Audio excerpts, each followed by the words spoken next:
Don't compromise. You're worth more than that. For many, the honeymoon is over before the wedding day ever arrives.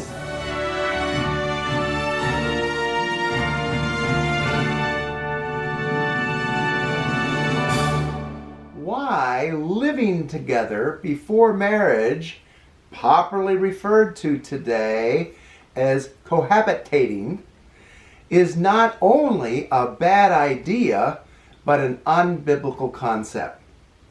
Why not live together before marriage? Well, first, let's define our terms.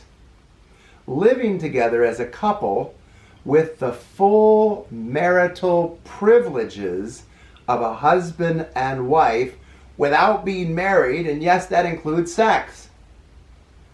More than likely, you know someone who is living together in a relationship. Perhaps that someone is you. How common is this phenomena? Well, living together is an increasingly common trend in the United States. In fact, today, most couples live together before marriage. A survey of couples aged 15 to 44 showed that approximately half, or 48%, live together before marriage. The average duration of these relationships is 22 months. Census studies indicate that many people today cohabitate because they are afraid of divorce. They believe that living together prior to marriage will lower their odds of marital problems. However, even secular researchers disagree, and the findings prove that those concepts are not true, especially if the couple started living together before they actually decided to get married. And if one of the couples had cohabitated with someone else before the marriage or before that relationship, the statistics are even higher. Social scientists have learned that couples that live together kind of slide into a marriage by default, rather than consciously choosing marriage. Now, when this happens, the couple has a lower level of commitment. What are the outcomes of these relationships? Well, once again, statistics support legitimate concerns are merited regarding premarital relationships. Research substantiates and gives a lot of negative evidence that it affects the long-term possibility of relationships, as it predicates later marital instability. It also kind of cultivates poorer marriage quality and less of a relational satisfaction once the couple does get married. Now, compared to married couples, couples that live together tend to argue more. They have more trouble resolving conflicts, are more insecure about their partner's feelings, and they have a lot of trust issues as to what their partner may or may not do because there's no real commitment. And they have more problems relating to their future plans and goals because, frankly, we're not even sure how long we're going to be together. Why do people cohabitate before marriage? Although the reasons vary greatly, the majority of those choosing to do so out of convenience. Or what they will suggest is they want to test the relationship. And when the motivation has been to test the relationship, both the men and women report more negative interactions, more psychological aggression, and less relationship confidence, adjustment, and dedication. It doesn't sound like that's a real good reason to do so. Lasting marriages will require something more than convenience or a trial period. They require the couple to make a deep and fully conscious decision to give themselves totally and completely to the other for the rest of their lives. Unless God is the one that each individual is relying on, there is no basis for that kind of selfless love or commitment. When couples kind of slide into marriage simply because it's comfortable or easier than ending a relationship, the marriage may be held together by a weakened commitment which often does not last. And we see so many case studies of that today. As a Christian, is it ever okay to live with your partner prior to marriage? After all, if you're going to get married anyway, what's the harm? Well, for the Christian, the first problem with living together outside of marriage is that it usually means you're having sex together outside of marriage. That's not God's design. Compromising your relationship with God always leads to a compromised relationship with your future partner, whomever that may be.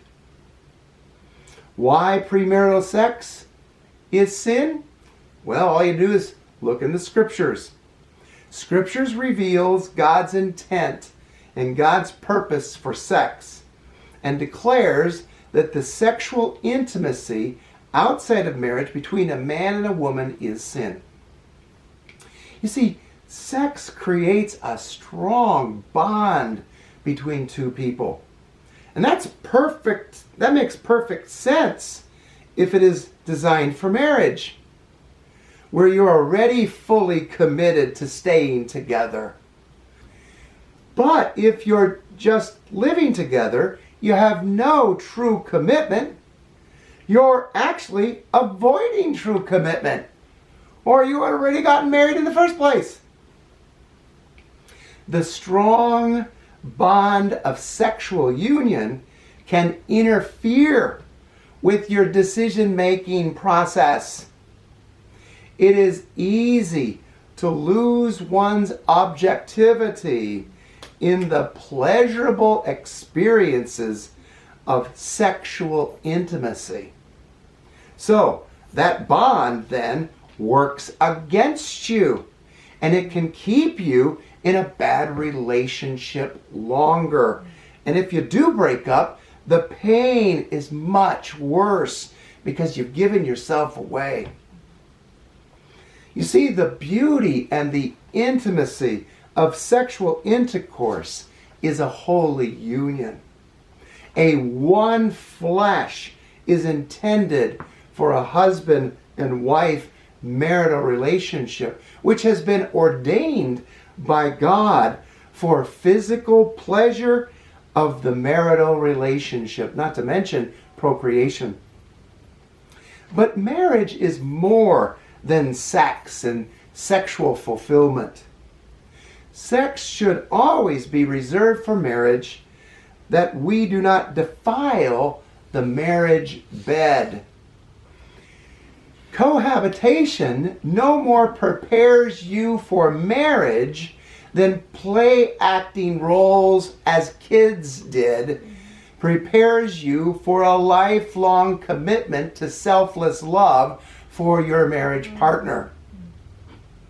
Marriage is a great mystery, and coming together as one flesh is a spiritual and emotional and a physical relationship that can only be fully understood when you are committed under a covenant relationship before God and to each other, And frankly, you'll never fully understand the mystery of marriage.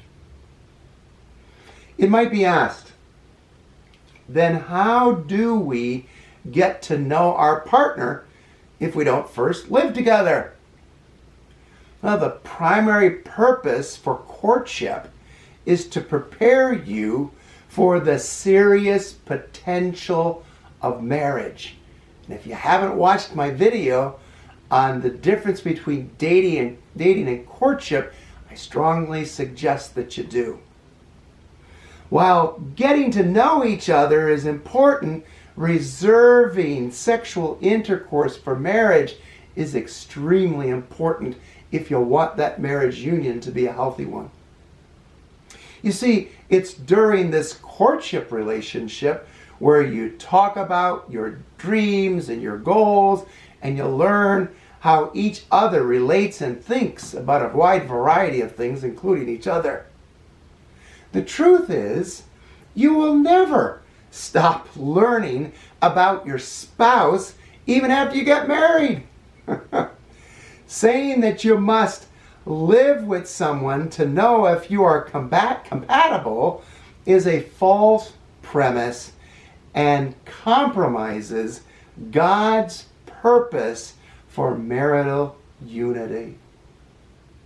There's another big problem with cohabitating, and the reason is that it typically doesn't work. Statistics prove it. People often justify it as a realistic trial for marriage. That by living together before marriage, you can see for certain whether marriage would work between the two of you. That line of reasoning sounds very persuasive, but it has one major flaw. Doesn't work out that way. Studies have shown for years that people who live together before marriage are actually more likely to divorce after marriage. Such studies also show that married couples who live together first have less marital happiness, poorer communication, and higher levels of abuse. Roughly half of all people who live together break up before they ever even get married, with many of the same hurts and complications that come with a divorce. Since about half of those who get married also get divorced. All right, think about that. So half of the people who live together don't ever get married. And then the ones that do, half of those relationships end up in divorce. So that's about 75% failure rate for those, quote, trial marriages. Who wants to sign up for those odds? So what is the solution to this epidemic in these premarital relationships in our society today? Well, it might surprise you, but the author and the person of relationships is God the Father, the Son, and the Holy Spirit. And unless we allow the relational God who designed us for relationships to be the one that teaches us how to have relationship first with himself and then with others, we don't have much of a prayer for a relationship to be harmonious, much less last. Jesus is the one that said, apart from me, you can do nothing. And that, my friends, would also include marital relationships that last apart from Christ being the means of that loving relationship. You're not going to be able to make it work. And the words of the Apostle Paul are most appropriate. For this is the will of God, your sanctification. That is, that you abstain from sexual immorality, that each of you know how to possess his own vessel in sanctification and honor, not in lustful passion like the Gentiles who do not know God and transgress and defraud their brother? Don't compromise. You're worth more than that. Wait for the honeymoon and you won't regret. We hope you enjoyed today's video on Life as God Intended. If you're not already subscribed, make sure you hit that button below so you get a notification every time we upload one of our weekly videos. Be sure to hop over to our blog where you can read articles and notes on today's message and sign up for our emails there. We'll see you back here in a few days, and until then, enjoy life as God intended.